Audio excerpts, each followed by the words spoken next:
میں کب سے یہ تماشا ہوتے ہوئے دیکھ رہی تھی۔ مجھے رخصت ہو کر سسرال آئے 2 گھنٹے سے زیادہ گزر چکے تھے، مگر ابھی تک مجھے کمرے میں نہ لے جایا گیا تھا۔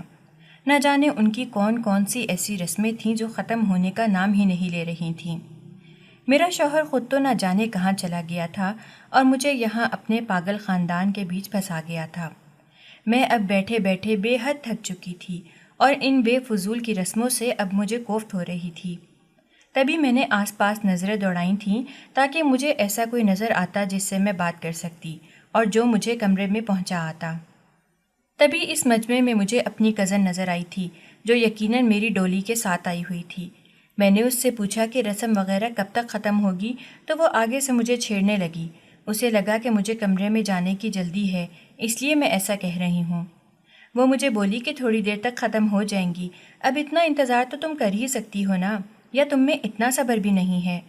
میں نے اس پر 3 حرف بھیجتے ہوئے اپنا رخ موڑ دیا تھا۔ وہ اس لائق تھی ہی نہیں کہ اس سے بات کی جاتی۔ ایویں ہی خامخواہ میں میرے سسرال میں شوخی ہو رہی تھی۔ میں بلا ارادہ ہی اسے سر تا پیر دیکھتی اس کا جائزہ لینے لگی تھی۔ میرے لباس کے ہم رنگ گہرے سرخ رنگ کے کامدار لباس میں وہ اس وقت غضب ڈھا رہی تھی۔ اوپر سے بھر بھر کر کیا ہوا میک اپ اور گلے میں کھلے پڑے بال، ایسا لگ رہا تھا کہ جیسے وہ بھی ایک دلہن ہے۔ میں تو اس عقل کی اندھی پر حیران ہو گئی تھی۔ یہ کام تو وہ اپنی بہنوں کے سسرال میں جا کر کیا کرتی تھی تاکہ اسے بھی کوئی پسند کر لے، مگر میرے سسرال میں اس کا یوں سج دھج کر آنا مجھے سمجھ میں نہ آیا تھا۔ کیا وہ میرے سسرال میں سے بھی کسی کو پھنسانے کے چکر میں تھی؟ میں نے ارد گرد دیکھا، جتنے لوگ ستائش سے مجھے دیکھ رہے تھے اتنے ہی لوگوں کی نظروں میں اس کے لیے بھی ستائش تھی۔ میں نے دل ہی دل میں اس کو ڈھیروں سلواتیں سنائی تھیں اور پھر یہ سوچ کر مطمئن ہو گئی کہ کسی کو پھنساتی ہے تو شوق سے پھنسائے، میں نے کون سا یہیں پڑے رہنا ہے جو مجھے کبھی اس کی وجہ سے کوئی خفت ہوگی۔ تھوڑی دیر بعد جب میری ساس نے میری نند کو مجھے کمرے میں لے جانے کے لیے کہا تو میں نے سکون کا سانس لیا تھا۔ میری تو بیٹھے بیٹھے کمر ہی اکڑ گئی تھی۔ میری نند مجھے کمرے میں چھوڑ کر یہ کہتی ہوئی چلی گئی کہ وہ میرے شوہر کو بھیجتی ہے۔ شوہر کے ذکر پر میرا موڈ برا سا ہوا تھا۔ میرا نام امارہ ہے اور میری عمر 37 سال ہے۔ میری پیدائش ایک اچھے کھاتے پیتے گھرانے میں ہوئی تھی۔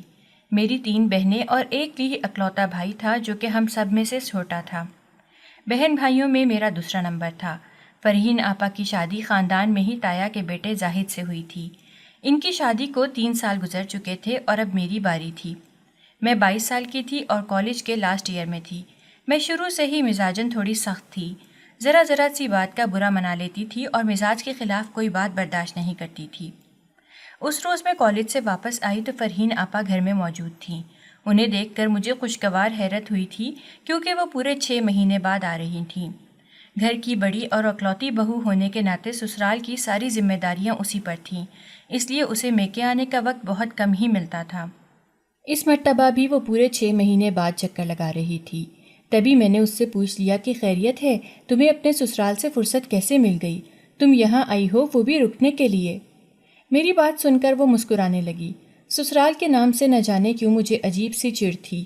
شاید اس کی وجہ یہ تھی کہ میری اماں کا سسرال بھی کچھ خاص اچھا نہیں تھا اور نہ ہی فرحین آپا کا۔ تائی نے تو نہ جانے فرحین آپا سے کس کس چیز کے بدلے لیے۔ اب بچے کی پیدائش کے بعد جا کر ان کی اپنی سسرال میں کوئی سیٹنگ ہوئی تھی، ورنہ تو جب بھی ملتی روتی ہوئی ہی ملتی تھی، اس لیے شاید میرے ذہن میں سسرال کی کوئی اچھی تعریف نہیں تھی۔ فرحین آپا مجھے کہنے لگی کہ وہ ایک خاص کام سے آئی ہیں، اس لیے یہاں رک رہی ہیں، اور خاص کام تھا میرا رشتہ کروانا۔ اگلے دن کچھ لوگ مجھے دیکھنے گھر آ گئے تھے۔ مجھے اس سب کی توقع نہیں تھی۔ اس سے پہلے کہ میں کوئی ہنگامہ کرتی، فرحین آپا مجھے اندر لے کر گئیں اور مجھے کہا کہ تم نے بس چپ چاپ ان سے ملنا ہے، باقی سب تمہاری مرضی سے ہی ہوگا، اس لیے کوئی بھی ہنگامہ مت کرنا۔ میں نہ جانے کیسے فرحین آپا کی بات مان گئی۔ وہ لوگ مجھے پسند کر کے جا چکے تھے، مگر اماں نے ان سے سوچنے کے لیے کچھ وقت مانگا تھا۔ اماں نے فرحین آپا کے ذریعے ہی مجھ سے میری مرضی پوچھی تھی۔ میں نے کوئی خاص دلچسپی نہ دکھائی تھی۔ فرحین آپا نے کسی خدشے کے تحت مجھ سے میری پسند کے بارے میں پوچھا، لیکن اس بات پر بھی میں نے انکار کر دیا تھا کیونکہ میں نے کبھی اس بارے میں سوچا ہی نہیں تھا۔ مجھے کیا پتا تھا کہ اماں ابا اتنی جلدی میری شادی کروانے کے چکروں میں پڑ جائیں گے۔ میرا جواب سن کر فرحین آپا مطمئن ہو گئی تھی۔ میرے لیے اور بھی رشتے آتے گئے تھے، یا یوں کہنا بہتر ہوگا کہ جس کا بھی دل کرتا منہ اٹھائے ہمارے گھر چلا آتا تھا۔ مجھے اب اس سب پر شدید غصہ آ رہا تھا۔ ہر روز کالج سے چھٹیاں کر کے میں تھک چکی تھی۔ تبھی میں نے اماں سے کہا کہ اماں جدھر بیاہنا ہے بیاہ دو، مگر خدا کا واسطہ ہے یہ روز روز کی نمائش لگوانا بند کر دو۔ میں کوئی شو پیس تو نہیں ہوں کہ جسے پچھلے 2 مہینے میں 20 سے زیادہ لوگ دیکھ کر جا چکے ہیں۔ کسی ایک کو ہی فائنل کر کے جواب دے دو۔ میں اب مزید کسی کے سامنے نہیں آؤں گی اور نہ ہی کالج سے مزید چھٹیاں کروں گی۔ میں نے اماں کو 2 ٹوک الفاظ میں کہہ دیا تھا۔ میری بات کا یہ اثر ہوا کہ کچھ ہی دنوں میں ایک فیملی کو فائنل کر دیا گیا۔ عارف کا خاندان بھرا پڑا تھا۔ 3 بھائی اور 3 بہنیں تھیں اور سب کے سب شادی شدہ تھے۔ عارف ان سب میں سب سے چھوٹا تھا۔ بڑے دونوں بھائی علیحدہ رہتے تھے اور بہنیں بھی۔ عارف کے ماں باپ اور عارف پہلے بڑے بھائی کے ساتھ ہی رہتے تھے، مگر مجھ سے رشتہ طے ہونے کے بعد وہ تینوں الگ گھر میں شفٹ ہو گئے تھے جو عارف کے لیے بنایا گیا تھا۔ اماں کا خیال تھا کہ سب اپنے اپنے ہوں گے، سسرال میں کوئی زیادہ ہنگامہ نہیں ہوگا، اس لیے میں وہاں خوش رہوں گی۔ یوں میرا رشتہ عارف کے ساتھ طے کر دیا گیا۔ ہمیں تیاری کے لیے صرف 6 مہینے ملے تھے۔ میرے امتحانات کے فوراً بعد ہی میری شادی تھی۔ یہ وقت کیسے گزرا پتہ ہی نہ چلا تھا۔ میری شادی میں صرف 1 ہفتہ رہ گیا تھا۔ اس روز میں گھر میں اکیلی تھی۔ اماں اور بہنیں بازار گئی تھیں جبکہ ابا اور بھائی بھی کسی کام سے گئے ہوئے تھے۔ میں کمرے میں تھی جب دروازے پر گھنٹی بجی۔ جا کر دروازہ کھولا تو خالہ رضوانہ، ساتھ میں ایک لمبا چوڑا خوبرو نوجوان بھی تھا۔ خالہ رضوانہ بیوہ تھیں اور دوسرے شہر رہتی تھیں۔ فرحین آپا کی شادی پر وہ آئی تھیں، اس لیے میرے لیے انہیں پہچاننے میں کوئی مشکل نہ ہوئی، مگر اس لڑکے کو میں پہچان نہ سکی تھی۔ میں انہیں اندر لے آئی، تبھی خالہ نے میری نظروں کے ارتکاز میں دیکھا اور اس جواں کا تعارف کروانے لگیں۔ وہ ان کا اکلوتا چشم و چراغ فیروز اشفاق تھا۔ میں نے چائے پانی کے بعد ان کے لیے فوراً سے کھانے کا انتظام کیا تھا۔ 8 سے 9 گھنٹے کا سفر تھا، کیا پتہ انہوں نے سفر کے دوران کچھ کھایا ہوگا یا نہیں۔ کھانے کے بعد خالہ نے مجھ سے میری مرضی پوچھی تو میں نے کہہ دیا کہ اماں ابا کو بہتر ہی لگا ہوگا۔ خالہ کہنے لگی کہ تمہاری ماں کو تو میں چھوڑوں گی نہیں، کتنی چاہ تھی مجھے کہ تمہیں اپنے فیروز کی دلہن بنا کر لے جاؤں گی، مگر تمہاری اماں نے مجھے پتہ ہی نہیں لگنے دیا۔ اب 4 دن پہلے فون کر کے کہتی ہے کہ امارہ کی شادی پر آ جاؤ، بھلا یہ بھی کوئی بات ہوئی کرنے والی۔ خالہ رضوانہ اماں سے اچھی خاصی ناراض ہو رہی تھیں۔ فیروز کو دیکھ کر میرے دل کی حالت بھی بدلنے لگی تھی۔ کاش کہ خالہ کچھ جلدی آ جاتیں تو آج وقت کچھ اور ہوتا، مگر خیر اب کیا ہو سکتا تھا۔ ہماری باتوں کے دوران ہی ہلکی ہلکی بارش شروع ہو گئی تھی۔ تبھی مجھے یاد آیا کہ صبح میں میری بہنوں نے کپڑے دھو کر چھت پر پھیلائے تھے۔ میں کپڑے اتارنے چھت پر گئی۔ فیروز میرے پیچھے آ گیا تھا۔ اس نے کپڑے اتارنے میں میری مدد کی تھی۔ کپڑے لے کر جوں ہی میں نے پہلی سیڑھی پر قدم رکھا میں ڈگمگا گئی تھی۔ اگر فیروز مجھے نہ تھامتا تو میری ہڈی پسلی ایک ہو جانی تھی۔ وہ سیڑھی تو میں ڈگمگائی تھی، مگر اس کے نتیجے میں بہت آسانی سے محبت کی پہلی سیڑھی عبور کر لی تھی۔ فیروز وہیں کھڑے کھڑے مجھ سے اپنی محبت کا اظہار کر چکا تھا، مگر اب بہت دیر ہو چکی تھی۔ مہندی والی رات وہ میرے پاس آیا اور میرے سامنے ہاتھ جوڑ دیے کہ میں اس شادی سے انکار کر دوں، وہ میرے بغیر نہیں رہ سکتا۔ میرا دل بھی اسی کا طرفدار تھا، مگر یوں عین موقع پر شادی سے انکار کر دینا بھی صحیح نہیں تھا۔ یوں بات میرے ماں باپ کی عزت پر آ سکتی تھی جو میں کبھی نہیں چاہتی تھی۔ میں نے اسے کہا کہ وہ ابھی خاموش ہو جائے، میں جلد ہی کچھ نہ کچھ کر کے اس سے پیچھا چھڑوا لوں گی، تم بس صبر رکھنا اور میرا انتظار کرنا۔ وہ مان گیا تھا۔ اگلے ہی دن میں عارف کے سنگ رخصت ہو کر اپنے سسرال چلی گئی تھی۔ کہتے ہیں کہ جب دل نہ ہو تو کوئی چاہے سونے کا بن کر بھی کیوں نہ آ جائے وہ آپ کو کبھی اچھا نہیں لگتا۔ میرے ساتھ بھی ایسا ہی تھا۔ میرے سسرال والے مجھ سے بہت محبت اور عزت سے پیش آ رہے تھے، مگر مجھے ان کے پیار اور عزت سے کوفت محسوس ہو رہی تھی۔ ان کا پیار اور ان کی عزت مجھے ایک ڈھونگ لگ رہا تھا۔ میری نند مجھے بیڈ پر بٹھا کر چلی گئی تھی۔ اس کے جاتے ہی میں بستر سے اٹھی اور کپڑے بدل کر آ کر اپنی جگہ لیٹ گئی۔ مانا کہ آج میری سہاگ رات تھی، مگر عارف مجھے پسند نہیں تھا۔ پہلے تو پھر چلو میرے دل میں اس کے لیے کوئی گنجائش نکل آتی، مگر فیروز کے اظہار کے بعد مجھے عارف سے نفرت ہونے لگی تھی۔ میرا شوہر عارف کمرے میں آیا تو مجھے لیٹے ہوئے دیکھ کر اس کے چہرے کی ساری خوشی پھیکی پڑ گئی تھی۔ شاید اسے اس چیز کی امید نہیں تھی۔ وہ میرے پاس آیا اور مجھ سے کہنے لگا کہ یہ سب کیا ہے، تم نے کپڑے کیوں بدل لیے؟ اس کے یوں ڈائریکٹ سوال کرنے پر میں ایک لمحے کے لیے جزبز ہو گئی تھی۔ مجھے تو لگا تھا کہ خود ہی مایوس ہو کر سو جائے گا، مگر وہ تو ڈائریکٹ سوال کرنے پر آ گیا تھا۔ مجھے مجبوراً اٹھنا پڑا۔ اس نے پھر سے استفسار کیا کہ میں نے اس کا انتظار کیوں نہیں کیا۔ اس پر میں نے اسے صاف لفظوں میں کہہ دیا کہ میں نے یہ شادی اپنی ماں باپ کی پسند سے کی ہے، مجھے اس میں کوئی دلچسپی نہیں، بلکہ میں تو کسی اور کو پسند کرتی تھی۔ میرے منہ سے یہ ساری باتیں سن کر اس کا چہرہ ایک دم بجھ سا گیا تھا۔ میں نے اسے بتا دیا کہ وہ مجھ سے کوئی توقع مت رکھے۔ اتنا کہہ کر میں نے کروٹ بدل کر آنکھیں موند لی تھیں۔ دن بھر کی تھکن تھی، جلد ہی نیند مجھ پر حاوی ہو گئی اور میں سو گئی۔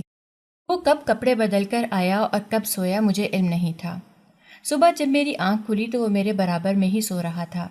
میں کچھ دیر اسے دیکھتی رہی تھی مگر پھر اس کے پاس سے اٹھ گئی۔ اس روز ہمارا ولیمہ بھی تھا۔ دن میں ہی میرے میکے والے پہنچ گئے تھے۔ منزہ تو کل کی طرح آج بھی سر تا پیر سجی ہوئی تھی۔ سب سے پہلے وہی مشتاق آئی تھی اور مجھے گلے لگائے مجھ سے شرارت بھرے لہجے میں گزری شب کے بارے میں پوچھنے لگی۔ اس کی جتنی آواز تھی وہ عارف تک بھی بآسانی پہنچی تھی کیونکہ وہ میرے بغل میں کھڑا تھا۔ اس نے میری طرف دیکھا تو میں نے اس سے نظریں چرا لی تھیں، ساتھ ہی ساتھ سخت لہجے میں منزہ کو باز رہنے کی تلقین بھی کی تھی۔ مگر وہ منزہ ہی کیا جو باز رہ جائے، وہ چھوٹی لڑکیوں کے ساتھ مل کر ڈانس کرنے لگی تھی۔ سب کی توجہ ایک دم سے ہی اس کی طرف چلی گئی۔ میں نے اپنے شوہر کی طرف دیکھا جو مسکرا مسکرا کر اسے ہی دیکھ رہا تھا۔ ایک لمحے کے لیے میرے دل میں حسد پیدا ہوا تھا، لیکن اگلے ہی لمحے میں نے یہ سوچ کر سر جھٹک دیا کہ میری بلا سے جسے بھی دیکھے مجھے کیا۔ اس روز بھی شوہر کے کمرے میں آنے سے پہلے میں کپڑے بدل چکی تھی، مگر اس روز میرے شوہر نے مجھ سے آ کر کوئی بھی سوال نہیں کیا۔ شاید اسے معلوم ہو گیا تھا کہ سوال کرنے کا کوئی فائدہ نہیں تھا۔ یوں ہی دن گزرنے لگے تھے۔ اس روز کے بعد سے عارف نے کبھی مجھ سے کوئی سوال جواب نہیں کیا تھا۔ وہ اپنے کام سے کام رکھتا تھا۔ ہاں، جب کبھی ضرورت پیش آتی تو ضرورت کے وقت وہ مجھے مخاطب کر لیا کرتا تھا، یا پھر سب کے سامنے، وگرنہ کمرے کے اندر ہماری بات چیت نہ ہونے کے برابر تھی۔ میں فون پر ہمہ وقت فیروز سے باتیں کرتی رہتی تھی۔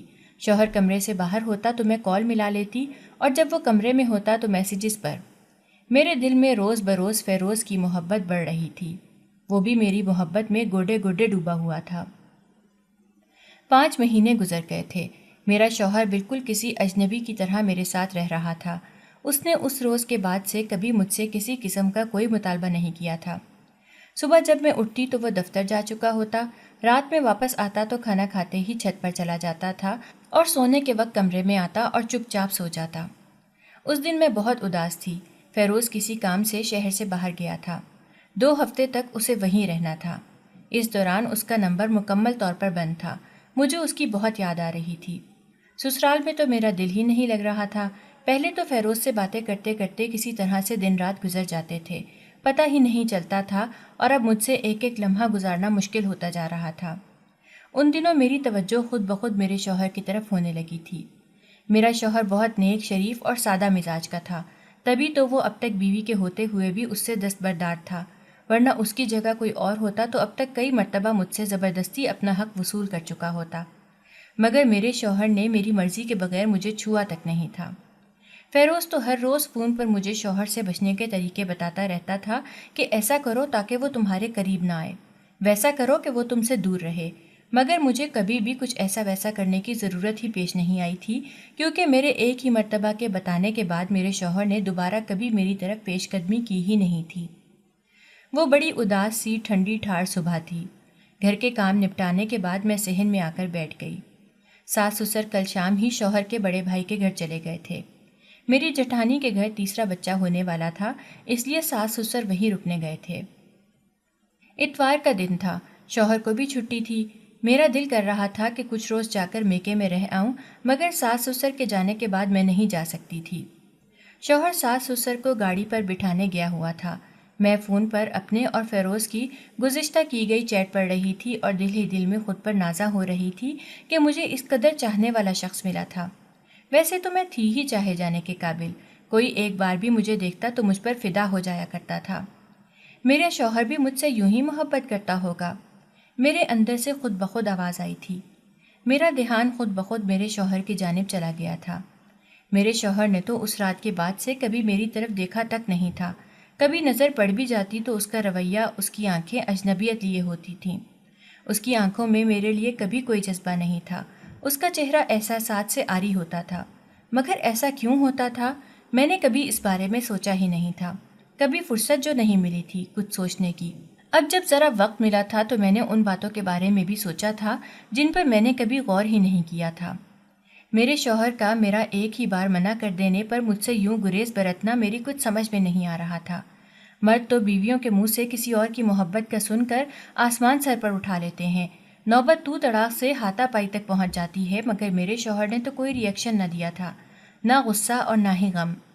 میں سوچ میں پڑ گئی تھی کہ میرے شوہر کے اس رویے کے پیچھے آخر وجہ کیا تھی۔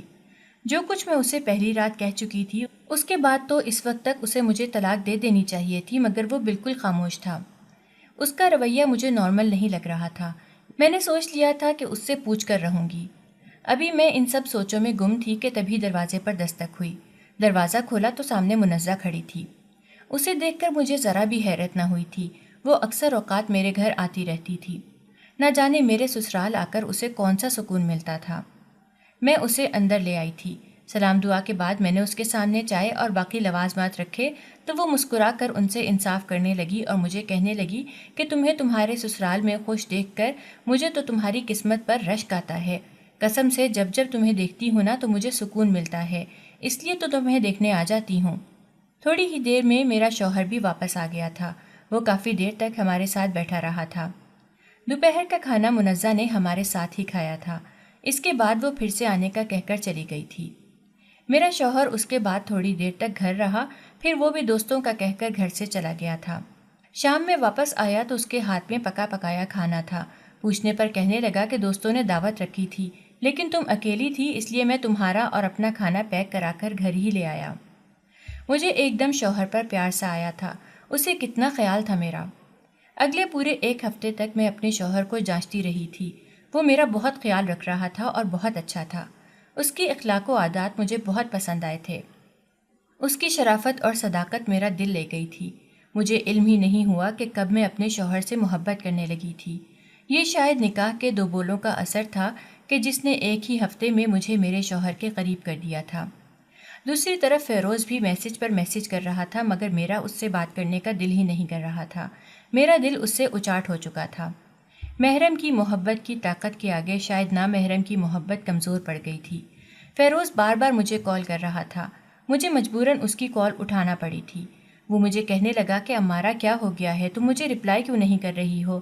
تو میں نے مصروفیت کا بہانہ بنا کر ٹال دیا۔ وہ کہنے لگا کہ تم مصروف رہو اور یہاں میری اماں نے میری شادی طے کر دی ہے، تم جلدی سے اپنے شوہر سے طلاق لو تاکہ میں اماں سے ہمارے بارے میں بات کر سکوں، ورنہ میری اماں میری شادی کہیں اور کروا دیں گی۔ فیروز بہت بے چین تھا۔ ایک پل کو میں حامی بھرنے لگی تھی، مگر اگلے ہی پل میں نے اسے انکار کر دیا۔ میں نے کہا کہ میں طلاق نہیں لے سکتی، مجھے معاف کر دو، شاید قسمت میں ہی ہمارا ساتھ نہیں ہے۔ میں اپنی قسمت کے لکھے کو قبول کر چکی ہوں، بہتر یہی ہے کہ تم بھی خالہ جان کی پسند سے شادی کر لو۔ میرا جواب سن کر وہ بہت حیران ہوا تھا اور مجھے بہت کچھ سمجھانے لگا تھا، مگر میں فیصلہ کر چکی تھی۔ میرے شوہر جیسا مرد مجھے کہیں بھی نہیں ملنا تھا۔ میں شوہر سے بات کرنا چاہتی تھی اور اپنے رشتے کو آگے بڑھانا چاہتی تھی، مگر انہی دنوں میرے سسر کا انتقال ہو گیا اور میری بات بیچ میں ہی رہ گئی۔ سسر کی وفات کے بعد میرا شوہر اپنا زیادہ تر وقت میری ساس کے ساتھ گزارتا تھا۔ یوں ہی مزید 2-3 مہینے بیت گئے تھے۔ فیروز کی شادی ہو چکی تھی، وہ اپنی شادی شدہ زندگی میں بہت خوش تھا اور آگے بڑھ چکا تھا۔ میں اپنے شوہر کی ایک ایک نظر کے لیے ترستی رہتی تھی۔ وہ کب آ کر سوتا اور کب اٹھ کر جاتا مجھے معلوم ہی نہ ہوتا تھا، مگر اب میری برداشت جواب دے چکی تھی۔ تبھی ایک روز میں نے اسے فون کر کے پوچھا کہ کس وقت گھر آؤ گے، تو اس نے رات 9 بجے کا بتا دیا۔ فون کاٹنے کے بعد میں نے اسپیشل ڈنر تیار کیا تھا، پھر اس کے بعد میں نے اپنا شادی والا لباس اور زیورات نکالے اور نہا دھو کر تیار ہونے لگی۔ میں نے آج خود کو اپنے شوہر کے لیے خوب سجایا تھا۔ تیار ہونے کے بعد میں بیڈ پہ بیٹھی اپنے شوہر کا انتظار کرنے لگی تھی، ساتھ ہی ساتھ میں نے منہ پر گھونگھٹ ڈال لیا تھا۔ اب مجھے بے صبری سے اپنے شوہر کے آنے کا انتظار تھا۔ اس کے آنے کا وقت ہو چکا تھا۔ جیسے جیسے گھڑی کی سوئیاں پار ہو رہی تھیں، ویسے ویسے میرے دل کی دھڑکن بڑھتی جا رہی تھی۔ آنے والے وقت کا سوچ سوچ کر ہی میری ہتھیلیاں پسینے سے بھیگ گئی تھیں۔ یہ حالت تو میری شادی والے دن بھی نہیں تھی جو اب ہو رہی تھی۔ نہ جانے میرے شوہر کا رویہ کیسا ہوگا۔ مجھے پورا یقین تھا کہ وہ آج مجھے اس روپ میں دیکھ کر بہت خوش ہوگا اور مجھ پر فدا ہو جائے گا، لیکن میں نہیں جانتی تھی کہ آنے والا وقت میرے لیے کون سی قیامت لے کر آنے والا تھا۔ میں جن خوشیوں کی متمنی تھی وہ تو میرے نصیب میں آئی ہی نہیں تھی۔ دروازے پر کھٹکا ہوا تھا۔ میں نے سر مزید جھکا دیا۔ اب میرے کان میرے شوہر کے منہ سے اپنے لیے کوئی تعریفی جملہ یا کوئی حیرانگی بھری بات سننے کے خواہاں تھی، مگر اگلے ہی لمحے میں نے ایک جھٹکے سے اپنا گھونگھٹ پلٹ دیا تھا۔ اٹھ جاؤ، وہ جگہ تمہاری نہیں میری ہے۔ نسوانی آواز پر میں نے گھونگھٹ پلٹ کر سامنے دیکھا تھا، جہاں میرے شوہر کے ساتھ ایک اور لڑکی دلہن کے لباس میں کھڑی تھی۔ میرا شوہر بھی شادی والے لباس میں تھا۔ اس بات میں کوئی شک نہیں رہتا تھا کہ وہ دونوں شادی کر کے آئے ہیں، اور وہ سرخ عروسی لباس میں لپٹی دلہن اور کوئی نہیں میری ماموزاد کزن اور دوست منزہ تھی، جو مجھے سجے سورے بیڈ پر بیٹھے دیکھ وہاں سے اٹھنے کا کہہ رہی تھی۔ وہ کہہ رہی تھی کہ وہ جگہ میری نہیں بلکہ اس کی ہے، اس لیے میں وہاں سے اٹھ جاؤں۔ میں نے حیرت سے اپنے شوہر کی طرف دیکھا تھا اور اس سے پوچھا کہ یہ سب کیا ہے؟ تو وہ کہنے لگا کہ جو کچھ ہے تمہارے سامنے ہے، ویسے بھی تم سوال پوچھنے کا حق کھو چکی ہو۔ تم نے پہلی رات مجھے جو کچھ بتایا تھا اس پر سوال کرنا میرا حق تھا، لیکن تم اس موڈ میں نہیں تھی، اس لیے میں نے اس وقت سے لے کر ابھی تک تم سے نہ تو کوئی سوال پوچھا اور نہ کبھی تم پر کوئی حق جتایا۔ اس لیے بہتر ہے کہ تم بھی وہی کرو جو میں نے کیا تھا۔ میرے شوہر نے میرا ہاتھ پکڑ کر مجھے کمرے سے نکال دیا تھا۔ میں نے بہت واویلا کیا مگر ان دونوں پر کوئی اثر نہیں ہوا۔ منزہ نے میرے شوہر کو ولیمے والے دن ہی پھنسا لیا تھا۔ اس وقت میرا شوہر مجھے طلاق دے دینا چاہتا تھا، کیونکہ باقی مردوں کی طرح اسے بھی گوارا نہیں تھا کہ اس کی بیوی کسی دوسرے کے عشق میں مبتلا ہو، مگر منزہ نے اسے روک دیا کہ ایسے نہیں، ایسے سارا الزام تم پر آئے گا اور وہ معصوم بن کر اپنے عاشق سے شادی کر لے گی۔ یوں مجھے برباد کرنے کے لیے میرا شوہر اور منزہ دونوں ایک ہو گئے تھے، اور آج میرے شوہر نے 1.5 سال پہلے کہے گئے میرے الفاظ میرے ہی منہ پر مار دیے تھے کہ وہ منزہ سے محبت کرتا ہے، اس لیے میں اس سے کسی قسم کی کوئی توقع نہ رکھوں۔ میں برباد ہو گئی تھی، نہ شوہر اپنا رہا تھا اور نہ ہی محبوب۔ کہاں جاتی، کسے کہتی؟ میری اپنی غلطی تھی۔ ساری رات میں کمرے کے دروازے کے آگے ٹھنڈے ٹھار فرش پر بیٹھی رہی تھی۔ اگلی صبح جب میں نے منزہ سے کہا کہ تم نے میرا گھر برباد کر کے اچھا نہیں کیا، تو وہ مجھے کہنے لگی کہ شکر کرو تم اب تک اس گھر میں موجود ہو۔ جو کچھ تم نے اپنے شوہر کے ساتھ سہاگ رات کو کیا، اگر میں ہوتی تو تمہارا شوہر ولیمے والے روز ہی تمہیں 3 لفظ بول کر فارغ کر دیتا۔ مجھ سے لڑنے کے بجائے میرا احسان مانو کہ میں نے اس کا نام تمہارے نام کے ساتھ جڑا رہنے دیا۔ اب زیادہ اچھی بننے کی ضرورت نہیں۔ میں اچھی طرح جانتی ہوں کہ فیروز میاں کے عشق میں تم کہاں تک پہنچی ہوئی تھی۔ اگر اس گھر میں رہنا ہے نا تو چپ چاپ ایک کونے میں پڑی رہو، ورنہ تمہاری محبت کے قصے پورے خاندان میں مشہور کر دوں گی۔ تمہاری بے شرمیاں صرف تم، میں اور تمہارا وہ عاشق جانتے ہیں۔ اگر میں نے وہ سب عارف کو بتا دیا نا تو عارف کھڑے کھڑے تمہیں طلاق دے دے گا، اس لیے بہتری اسی میں ہے کہ تم اپنا منہ بند رکھو۔ میں جانتی ہوں کہ تم اپنے عاشق کے ساتھ ہر حد پھلانگ چکی ہو۔ منزہ کی بات سنتے ہی میرے چہرے کا رنگ سفید پڑا تھا۔ بے ساختہ میری آنکھوں کے سامنے وہ وقت گھوما تھا جب مہندی والی رات میں اور فیروز ایک دوسرے میں گم ہو کر سب کچھ بھول گئے تھے۔ اس رات مجھے شک ہوا تھا کہ کوئی ہمارا راز جانتا ہے، مگر میں یہ نہیں جانتی تھی کہ وہ منزہ ہوگی۔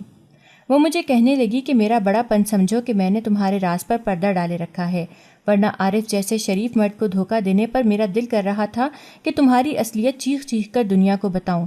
تمہیں مجھے عارف کے ساتھ قبول کرنا ہوگا جیسے میں نے تمہیں قبول کیا ہے، ورنہ تم جا سکتی ہو۔ اس میں میرا کوئی قصور نہیں ہوگا، وہ تمہارا اپنا فیصلہ ہوگا۔ میں جو اپنے شوہر کے گھر کی رانی تھی، اب اپنے سسرال میں ملازمہ بن کر رہ گئی تھی۔ یہ سب کیا دھرا میرا اپنا تھا، میری بربادی میں میرا اپنا قصور تھا۔ سسرال کی ملکہ سے ملازمہ تک کا سفر میں نے خود طے کیا تھا۔ میرے شوہر کو تو میری پرواہ ہی نہیں تھی۔ شادی کے 1 مہینے بعد ہی اسے منزہ کی طرف سے خوشخبری مل چکی تھی، جس کے بعد سے وہ مجھ سے مزید دور ہوتا چلا گیا۔ میرے سسرال اور میکے والوں نے میرے شوہر اور منزہ کو بہت برا بھلا کہا تھا۔ اس پر منزہ نے سب کو کہا کہ امارا بانجھ ہے، کبھی ماں نہیں بن سکتی، اس لیے عارف نے اس سے دوسری شادی کی ہے۔ سب نے مجھ سے پوچھا تو میں نے منزہ کی ہاں میں ہاں ملا دی۔ اسی میں میری عافیت تھی۔ عارف دن رات منزہ کے نخرے اٹھاتا نہ تھکتا تھا۔ کاش میں نے پہلی رات وہ غلطی نہ کی ہوتی تو عارف میرے ساتھ بھی ایسا ہی ہوتا، لیکن میں نے خود شادی کی پہلی رات ہی اسے خود سے متنفر کر دیا تھا۔ وہ مجھ سے اتنا متنفر ہو گیا تھا کہ پھر دوبارہ کبھی لوٹ کر میرے پاس نہیں آیا۔ میری ساس مجھے عارف سے بالکل دور دیکھتی تو انہیں دکھ ہوتا تھا۔ وہ مجھے اپنے پاس بلا کر بٹھاتی اور مجھے سمجھاتی کہ شوہر کو اپنے ہاتھ میں رکھو، بھلے ہی تم اسے اولاد نہیں دے پائی مگر تم اس کی پہلی بیوی ہو، اس پر تمہارا بھی اتنا ہی حق ہے جتنا کہ منزہ کا، مگر تم نے تو شوہر کو پلیٹ میں سجا کر سوتن کو پیش کر دیا ہے، جیسے تم پر سے اس کے سارے حقوق ختم ہو گئے ہوں، اور خود کونے سے لگ کر بیٹھ گئی ہو کیا حالت بنا لی ہے تم نے اپنی ساس کی اپنے لیے اتنی فکر دیکھ کر میری آنکھیں نم ہونے لگتی تھیں۔ اگر انہیں معلوم ہو جاتا کہ ان کی بہو شادی سے پہلے جو کچھ کر چکی ہے تو وہ مجھے کبھی منہ بھی نہ لگاتی۔ اس دن منزہ صبح ہی صبح تیار ہو گئی تھی اور عارف کے ہمراہ ہی ناشتے کی میز پر آئی تھی۔ میں ناشتہ لگا چکی تھی جب میرا شوہر میری ساس سے کہنے لگا کہ منزہ کا اپنے میکے جانے کا دل کر رہا ہے، اس لیے وہ دفتر جاتے ہوئے اسے وہاں چھوڑ جائے گا۔ میری ساس نے ناشتے کا کہا تو وہ کہنے لگے کہ ہم نے ناشتہ باہر ہی کرنا ہے۔ میں ٹیبل پر سجے لوازمات کو دیکھ کر رہ گئی تھی جو منزہ کے رات میں ہی لمبی چوڑی فہرست دے کر بنانے کا کہنے کے بعد تیار کیے تھے۔ مگر منزہ میں نے یہ سب دل سے تمہارے لیے تیار کیے تھے، میں چاہنے کے باوجود بھی تمہارے حکم پر تیار کیے تھے نہ کہہ سکی تھی۔ منزہ کہنے لگی کہ کوئی بات نہیں، تم اور اماں کھا لینا۔ میں نے کہا مگر یہ سب تمہاری پسند کے ہیں۔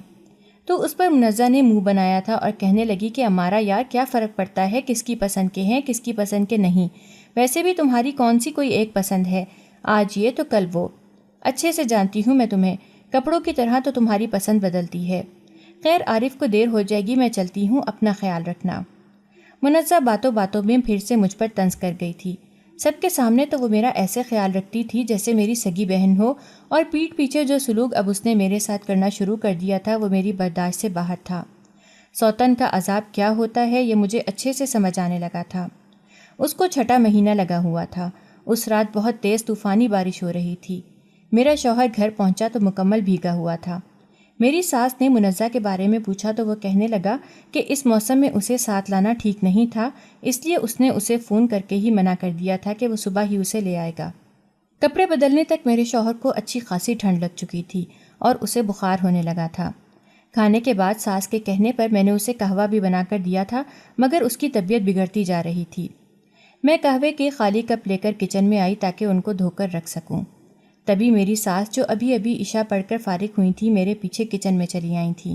انہوں نے مجھ سے عارف کے بارے میں پوچھا تو میں نے انہیں بتا دیا کہ بخار مزید بڑھ گیا ہے لیکن میں نے دوا دے دی ہے، انشاءاللہ جلد اتر جائے گا۔